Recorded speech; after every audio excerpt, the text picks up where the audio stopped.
Alhamdulillahi Rabbil Alamin. Walladhi khalaqal insana fi ahsani taqwim. Summa radadnahu asfala safilin ila alladhina amanu wa amilus salihat. Asyhadu an la ilaha illallah, asyhadu anna Muhammadan abduhu wa rasuluh. Allahumma salli ala Muhammad wa ala ali Muhammad wa salli wa radiyallahu an kulli sahabati Rasulillahi ajma'in. Alhamdulillah, syukur kita kepada Allah Subhanahu wa taala. Pada maghrib ini kita dihimpun oleh Allah di majlis ini. Semoga majlis ini majlis yang diberkahi oleh Allah Subhanahu wa taala. Serta selawat dan salam marilah kita mohonkan semoga tercurah kepada baginda Nabi Muhammad sallallahu alaihi wasallam sebagai uswah dan qudwah hasanah buat kita semua. Bapak-bapak, ibu-ibu yang dimuliakan oleh Allah, kita lanjutkan kembali kajian Sirah Nabawiyah kita. Insyaallah kemarin sekelumit sudah kita sampaikan terkait dengan perang Bani Quraidah. Dan perang Bani Quraidah ini adalah perang yang tidak bisa dilepaskan dari perang Ahzab. Ya, dia bagian dari perang Ahzab. Tapi perlu kita ingatkan bahwa dari perang-perang yang ada, mulai dari perang Badar, setelah itu perang Uhud, setelah itu Hamratul Asad, dan lanjut kepada perang Ahzab, yang perlu kita jadikan pelajaran bahwa rangkaian perjuangan kenabian dengan para sahabat itu adalah bagian yang disebut dengan Rihlatul Iman, yaitu perjalanan keimanan. Keimanan itu memang tidak bisa kita hanya sekedar membaca dari kitab akidah. Tapi perjalanan keimanan itu adalah perjalanan yang kita alami bersama dengan ketaatan kita kepada Allah dan Rasul-Nya. Jadi kalau kita membaca kitab akidah, itu yang masuk dalam otak kita adalah teori tentang akidah. Ya. Apa itu iman, apa itu malaika, apa itu alkitab, itu teori akidah. Tapi yang lebih daripada itu, yang disebut dengan al-iman adalah ma istaqarra fil qalbi, apa yang menancap di hati kita ini. Jadi kita lihat nanti, kemarin kita melihat di perang Ahzab, ternyata yang kuat imannya akhirnya bertahan sampai Allah berikan kemenangan, sedangkan orang-orang munafik meminta izin ke Rasulullah SAW untuk mundur dari perperangan. Nah, dilihatlah mana yang sebenarnya emas, mana yang sebenarnya batu hitam. Dari mana kita melihat mana yang emas dan batu hitam? Setelah itu digosok, ya, diputar-putar, dihancurkan, dileburkan. Nah, kekuatan-kekuatan itulah yang akhirnya menentukan mana yang emas, mana yang batu biasa. Jadi iman itu tidak hanya persoalan teori, Pak. Jadi kalau kita belajar Sirah Nabawiyah ini adalah bagian dari cara Allah membuka hati kita itu. Dari pengetahuan tadi, dibuka hati kita, masuk ke dalam hati ini menjadi keimanan. Setelah itu iman mendorong kita untuk beramal. Ketika amal kita lakukan terus menerus menjadi kebaikan, maka jadilah kita menjadi orang yang al-muttaqin. Ketika al-muttaqin, karena kita ini berjalan di muka bumi ini urusan-urusan hidup kita di dunia ini, maka dalam jaminan Allah Subhanahu wa taala, Allah menyatakan tabarakalladzi biyadihil mulku wa huwa ala kulli syai'in qadir. Tidak hanya sampai di sana, Pak. Huwallazi khalaqal mauta wal hayata. Allah yang menjamin mati kita. Allah yang menjamin hidup kita. Dalam perjalanan hidup itu Allah akan lihat liyabluwakum ayyukum ahsanu amala. Allah uji kita, Pak. Maka perjalanan kenabian ini dan sahabat ini ada liyabluwakum. Mana yang konsisten ketika diuji oleh Allah. Dan ujiannya bukan perkara gampang. Kalau kita hidup di zaman kenabian, Pak, maka Masya Allah, kalau panjenengan ditanya hari ini, kalau panjenengan diberikan kesempatan untuk bertemu Rasulullah Sallallahu Alaihi Wasallam saat ini, apa yang panjenengan lakukan? Kalau saya, Pak, malu saya berada di soft terdepan di sisi baginda Nabi Muhammad Sallallahu Alaihi Wasallam. Mungkin saya akan mengumpet di belakang kursi atau di belakang tembok, karena kemuliaan keimanan itu terlihat dari sisi-sisi sahabat, sisi Abu Bakar Siddiq, sisi Utsman bin Affan, Ali bin Abi Thalib, Abu Bakar Siddiq, orang-orang yang termuliakan oleh Allah Subhanahu wa taala dengan keimanan mereka. Ini yang menjadi kenapa kita belajar sirah nabawiyah. Bukan persoalan kisahnya, tetapi membuka pikiran dan sampai ke hati kita ini menjadi liyazdadu imanam ma'a imanihim. Allah tambahkan, Allah bukakan hati kita untuk menambah keimanan.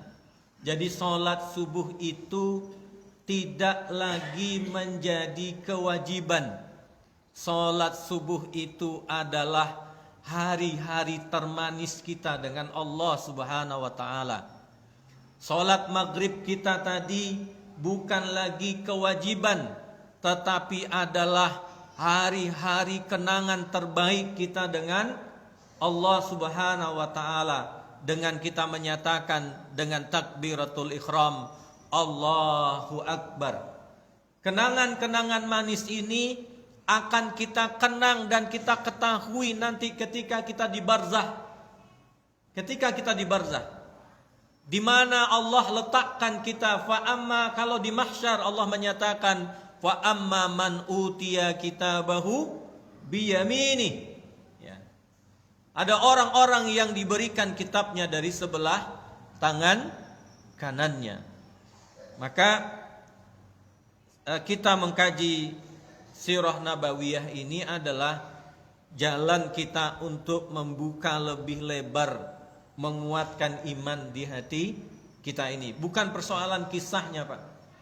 Jadi saya luruskan kembali, kita belajar sirah nabawiyah untuk membuka hati kita lebih kuat, untuk istaqarra, menancapkan keimanan di hati kita jauh lebih dalam. Sehingga apa?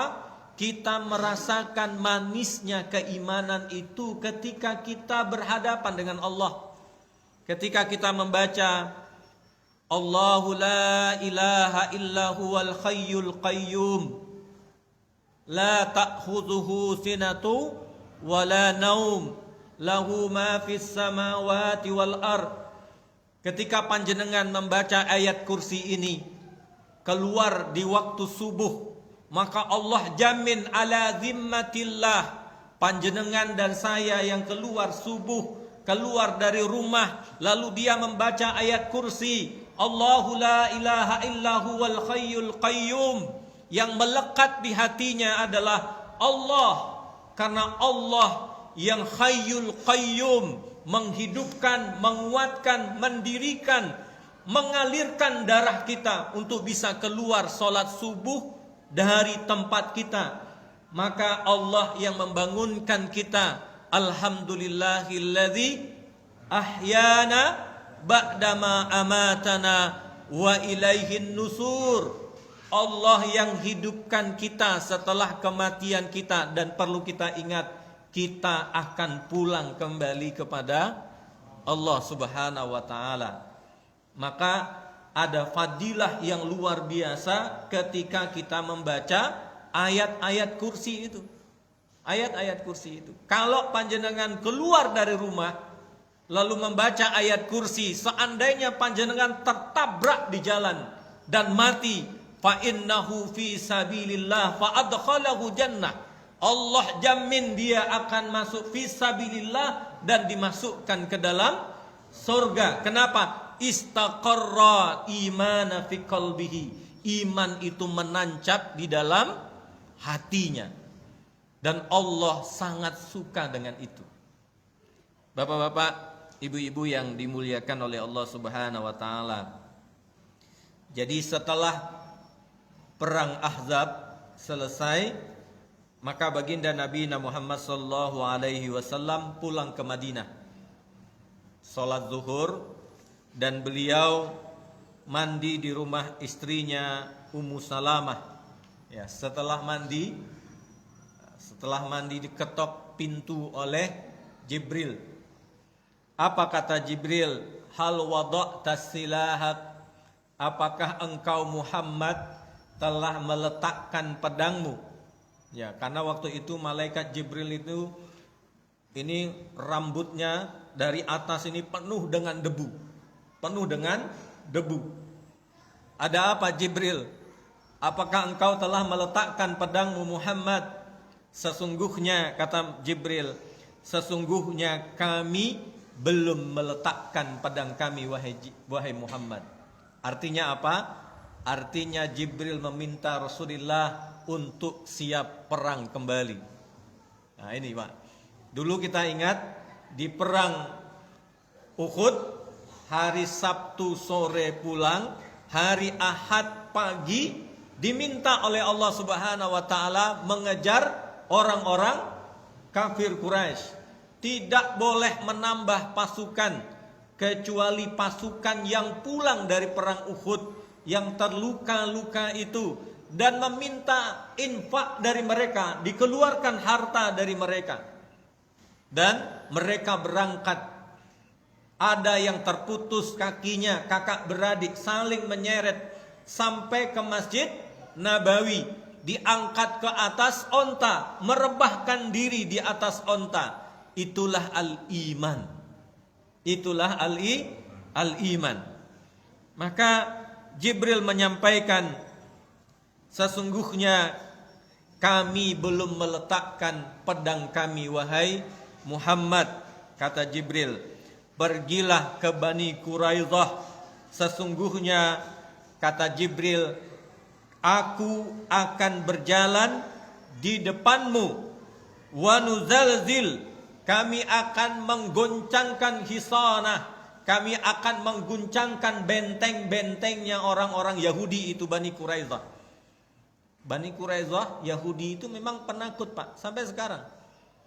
Sampai sekarang lihatlah apa yang mereka bangun antara Palestina dengan Bani Israel. Benteng-benteng yang tinggi dari dulu Pak. Dari dulu mereka untuk menjaga kaum mereka selalu membangun benteng. Dan Jibril mengatakan kami akan mendahului kalian. Jadi Rasulullah itu memang didampingi oleh pasukan Jibril alaihi salam. Jibril ini tampan Pak. Tampan sekali, gagah. Maka ada yang mengatakan dia disebut dengan lihyah. Lihyah itu jenggot ya. Jadi bagi orang Arab itu jenggot itu membanggakan. Jadi kalau jenggotnya panjang lalu ditarik sama orang Arab, itu bukan membenci Pak, tapi tandanya mereka senang ya. Kalau di Eropa itu kepala kita usap-usap begitu, wah itu mereka senang. Kalau di Indonesia itu nantang namanya ya, nantang. Maka Nabi Muhammad SAW mengumpulkan. Kemarin saya menyampaikan bahwa di tengah Masjid Nabawi itu ada ruangan kosong yang artinya tidak beratap. Nah, di sanalah Nabi Muhammad mengumpulkan. Sampai hari ini pun sama. Itu kalau di waktu tertentu ditutup, di waktu tertentu dibuka. Nah, Nabi mengumpulkan di sana. Maka orang-orang Afrika biasanya dari kaum muslimin kalau ada ulang tahun orang-orang Habasyah, biasanya mereka menari tarian perang ala mereka di auditorium di tengah-tengah Masjid Nabawi itu. Apa kata Nabi Muhammad? Man kana sami'an muti'an fala yusalliyanna al-asra illa bi Bani Quraidah. Apa kata Rasulullah? Siapa yang mendengarkan muti'an. Nah ini. Mendengarkan dan mentaati. Ya. Jadi orang yang beriman itu mendengarkan dan mentaati. Ya. Kalau orang filsafat mendengarkan, berpikir dahulu. Ya. Apakah ada sorga dan neraka itu ya? Apakah tubuh kita ini akan dipertemukan dengan ruh kembali atau tidak? Nah, kalau orang yang beriman, man kana sami'an muti'an, siapa yang mendengarkan dan taat, fala yusalliyannal asra, tidak boleh sholat asar kata Nabi, illa bi Bani Quraidah, kecuali kalian berada di Bani Quraidah. Rasulullah SAW ketika itu menyerahkan kota Madinah kepada Ibnu Ummi Maktum, masih saudaranya sepupunya Khadijah, buta. Jadi kota Madinah ditinggalkan tapi diserahkan kepada seorang yang buta, seorang yang buta, luar biasa. Dan memberikan panji perperangan itu kepada Ali bin Abi Thalib. Maka Rasulullah SAW, Rasulullah memerintahkan Ali untuk berangkat terlebih dahulu. Maka Rasulullah nanti menyusul mereka bersama orang-orang muhajirin dan orang-orang Ansor. Jadi mereka istirahat di sumber airnya milik Bani Quraidah. Ya, sumur ini disebut dengan sumur Ana. Ya, sumur Ana. Ini sumur istri saya. Namanya sama. Kaum muslimin ketika itu berbeda pendapat, Pak. Berbeda pendapat karena perintah Nabi tadi bahwa jangan sholat asar sebelum sampai di Bani Quraidah. Ternyata belum sampai di Bani Quraidah, ternyata azan berkumandang, azan asar. Ya, waktu asar sudah masuk. Sebagian memahami hadis Nabi ini bahwasanya maknanya adalah istijal, artinya segera berangkat. Nah, sebagian memahami maknanya kalau waktu asar masuk ya sholat. Bukan berarti memahaminya itu bahwa kalau sudah sampai di Bani Quraidah baru sholat. Nah, jadi terjadilah dua kelompok. Yang satu sholat di waktu asar, yang satu memahami sholat asarnya sesampai di Bani Quraidah. Nah, didengar oleh Rasulullah SAW dan Rasulullah hanya tersenyum. Berarti tidak ada masalah. Ya, yang jadi masalah adalah beda kunutnya, tambangnya sama. Jadi bapak-bapak, ibu-ibu yang dimuliakan oleh Allah, sampai di sana di Bani Quraidah. Bani Quraidah dikepung, Pak. Dikepung. Jadi Rasulullah membawa 3.000 pasukan dan orang-orang Bani Quraidah yang ikut perang itu hanya 700-an. Tapi karena dibenteng, karena benteng yang luar biasa, jadi orang-orang muslim tidak bisa masuk ke dalam benteng tersebut.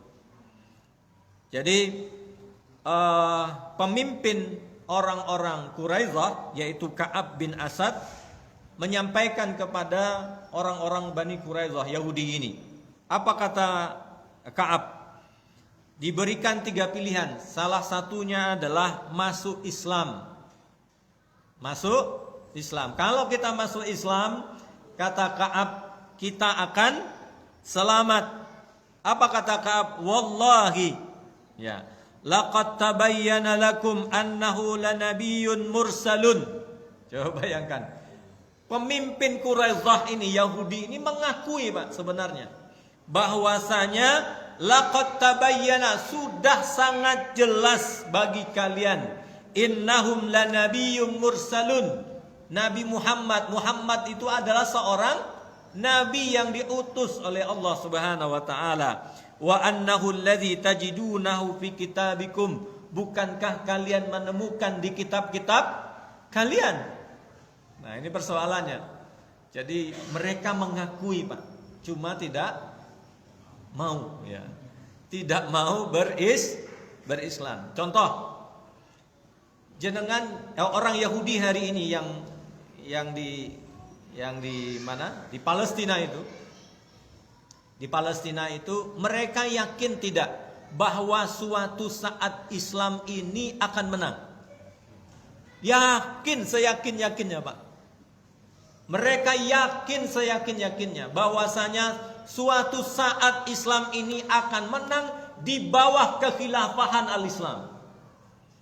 Jadi kita ini unik, Pak.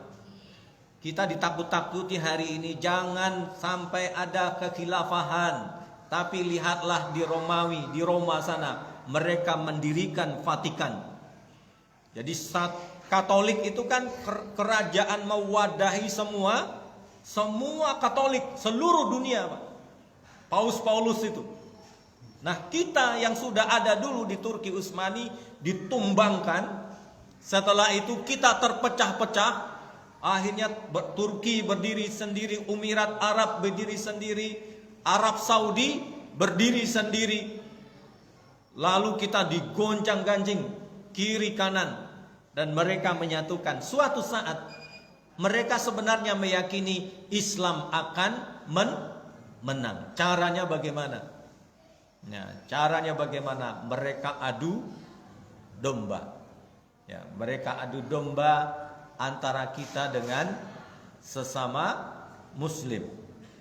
Jadi, yang kedua, kata Ka'ab, membunuh anak dan istri kita. Bunuh anak istri kita, setelah itu kita perang. Nah, itu tawaran kedua dari Ka'ab bin Sa'ad kepada Bani Quraidah. Yang ketiga, menyerang Rasulullah SAW habis-habisan. Jadi ternyata, Pak, apa yang mereka pilih? Tidak ada, Pak, tidak ada yang berani. Yang pertama enggak, yang kedua membunuh istri dan anak juga enggak berani. Ketiga diajak perang juga enggak berani. Pemimpinnya aja putus asa. Ka'ab ini bilang begini, ma bata rajulun minkum munzu walatul ummuhu lailatan wahidatan minad dahri haziman, katanya. Sejak kalian dilahirkan dari ibu kalian, kata Ka'ab, tidak seorang pun di antara kalian yang teguh pendirian. Itu nggak ingat-ingat, Pak. Orang Yahudi itu sifatnya tidak ada yang teguh pendirian. Jadi kalau ada orang yang tidak teguh pendirian, sama dengan orang Yahudi, pimplan, Pak. Dikasih $3.000 hijau matanya. Ya, dikasih sekian triliun, apalagi. Ya, haziman. Ya, pendirian mereka tidak teguh walaupun hanya 1 malam. Jadi orang Yahudi itu tidak ada. Dan ini pernyataan siapa, Pak? Pernyataan orang Yahudi sendiri, Ka'ab itu. Jadi 3-tiganya ditolak. Maka mereka mengutus, ya, salah satu utusan kepada orang-orang mukmin yang telah bersekutu kepada mereka ingin mengetahui apa yang akan diperlakukan oleh Rasul kalau mereka menyerah. Keputusan mereka menyerah Pak awalnya. Keputusan mereka menyerah, tapi ketika menyerah mereka ingin tahu apa yang akan dilakukan oleh Rasulullah Shallallahu Alaihi Wasallam kepada mereka. Lalu karena ada di antara kaum muslimin itu ada sekutu mereka. Sekutu ini artinya orang dekat, dia sudah mukmin, tetapi orang dekatnya Bani Quraidah, dia mukmin. Nah, apa yang mereka minta? Mereka minta Abu Lubabah, ya, Abu Lubabah yang datang dari kaum muslimin kepada mereka. Abu Lubabah ini ketika sampai dari tempat muslimin ke tempat mereka, mereka mengatakan seperti ini. Wahai Abu Lubabah, ya, bagaimana pendapatmu? Apakah kami harus menerima keputusan ini? Apa yang akan mereka ambil keputusan tentang kami, wahai Abu Lubabah? Apa kata Abu Lubabah mengisyaratkan? Kata Abu Lubabah, nah Abu Lubabah baru ingat Pak. Berarti kalau memberitahu keputusan isyarat seperti ini, berarti dia membuka rahasia kenabian. Membuka rahasia kenabian. Jadi takutnya Abu Lubabah ketika itu. Jadi nanti jenengan lihat masuk ke Masjid Nabawi, nanti ada tiang. Tiang itu namanya tiangnya Abu Lubabah. Nah, kenapa? Abu Lubabah setelah membuka rahasia ini, dia nggak kembali ke tempat kaum muslimin, dia entah kemana larinya, lalu masuk ke Masjid Nabawi, mengikat kaki dan tangannya. Apa katanya? Aku bersumpah tidak akan melepaskan ini kecuali Rasulullah Shallallahu Alaihi Wasallam yang akan melepaskan, karena merasa bersalah. Jadi setelah itu orang melapor ke Rasulullah, ya Rasulullah, Abu Lubabah ngasih tahu bahwa mereka Quraidah akan Lalu Abu Lubabah mengikat kaki dan tangannya di Masjid Nabawi. Apa kata Nabi? Amma innahu law ja'ani lastaghfir lahu. Kalau seandainya dia datang lebih awal, aku akan minta ampunkan dia kepada Allah. Kata Rasulullah sallallahu alaihi wasallam, "Amma id qad fa'ala ma fa'ala, fama ana billadzi utliquhu min makani hatta yatubullahu alaihi." Aku tidak akan bisa berbuat apa-apa kecuali Allah yang akan menentukan nasibnya. Masya Allah Pak. Tapi Abu Lubabah tetap bertahan.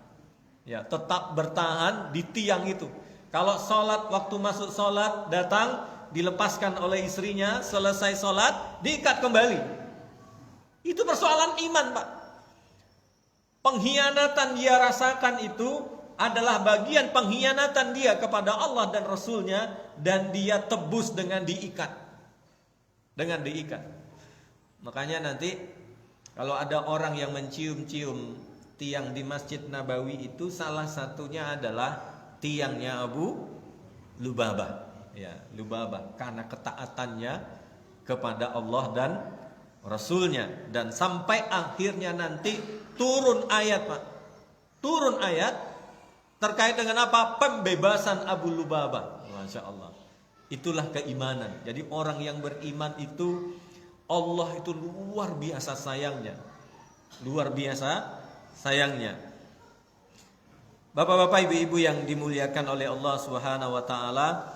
Jadi perang Quraidah ini sama dengan perang Ahzab, perangnya perang urat saraf, ya.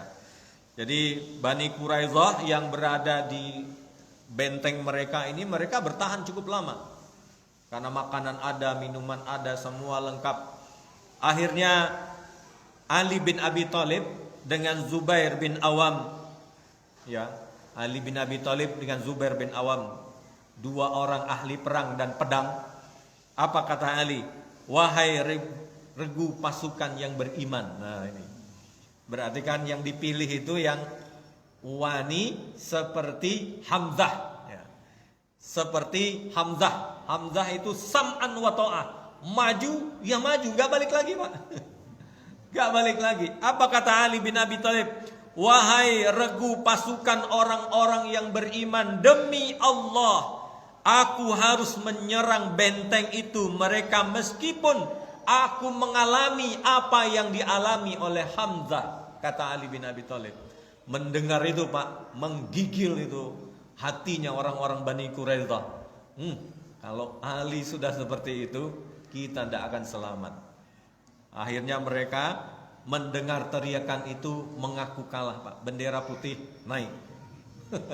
Bendera putih naik.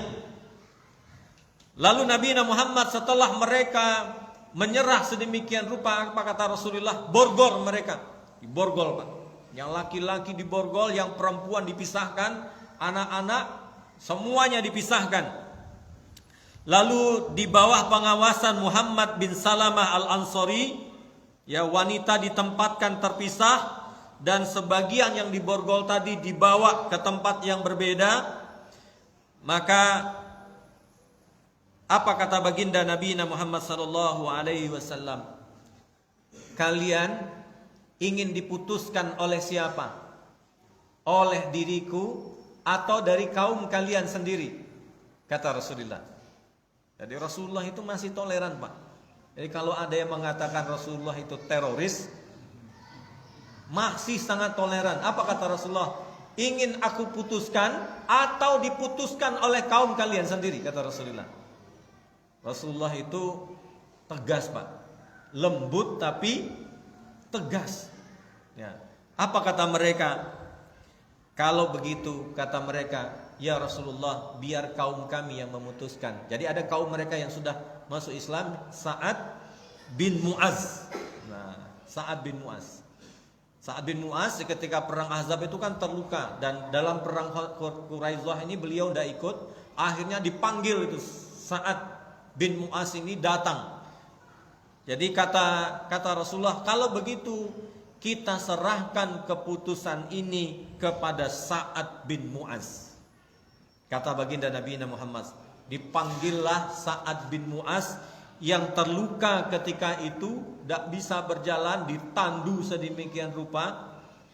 Jadi ketika sudah mulai Sa'ad bin Mu'az datang, mereka mengiba-iba kepada Sa'ad bin Mu'az. Sa'ad bin Mu'az, tolong kami. Ya, samalah orang Bani Israel sekarang yang di sana itu, ketika masuk ke Palestina kan mengiba-iba Pak. Dengan kapal mereka yang sudah kurus, badan sudah kurus kering, mereka berjanji bahwa mereka akan taat di bawah kekuasaan Palestina saat itu. Apa yang terjadi hari ini? Rumah-rumah kaum muslimin dirampas, dihabiskan, dibom sedemikian rupa. Itulah orang-orang Yahudi. Orang Yahudi mengiba. Tapi Sa'ad bin Mu'az tak bergeming. Apa kata Sa'ad? Laqad ana li Sa'din an ta'khuzahu fillahi laumata la'im. Apapun yang kalian katakan, kata Sa'ad bin Mu'az, telah tiba saatnya bagi Mu'az untuk membuktikan bahwa ocehan-ocehan laumata la'im tidak akan menghalangi dirinya untuk menjalankan hukuman Allah Subhanahu wa taala. Na'udzubillah Pak.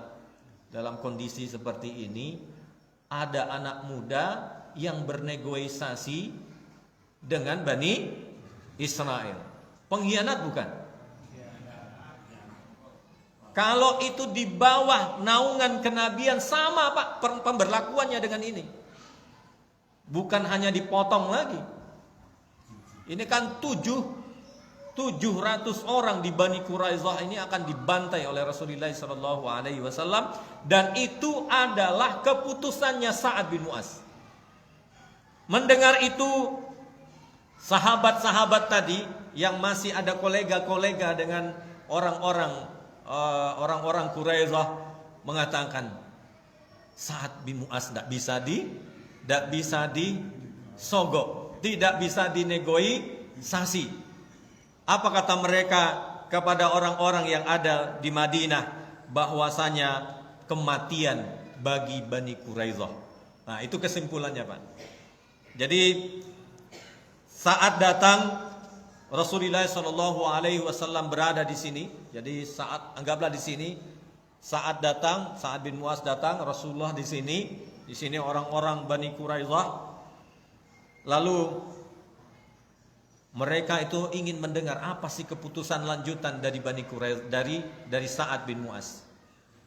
Dilihat oleh Sa'ad bin Mu'az, yang pertama kali dilihat itu ada karena luka-luka, Pak. Beliau ini darahnya terus mengalir. Karena janji beliau dulu ketika perang Ahzab, aku tangguhkan ya Allah kematianku, dan aku pingin tahu bagaimana nasibnya Bani Quraidah itu nanti. Ternyata nasib Bani Quraidah ada di tangan Sa'ad bin Mu'az. Nah, Sa'ad bin Mu'az dilihat, ditatapnya Rasulullah SAW. Rasulullah mengangguk, silahkan ambil keputusan. Wah, luar biasa, berat itu. Apa kata beliau, Sa'ad bin Mu'az? Fa inni ahkumu fikum ayyaqtular rijal wa tasabbazur riyah wa tuqsamal amwal.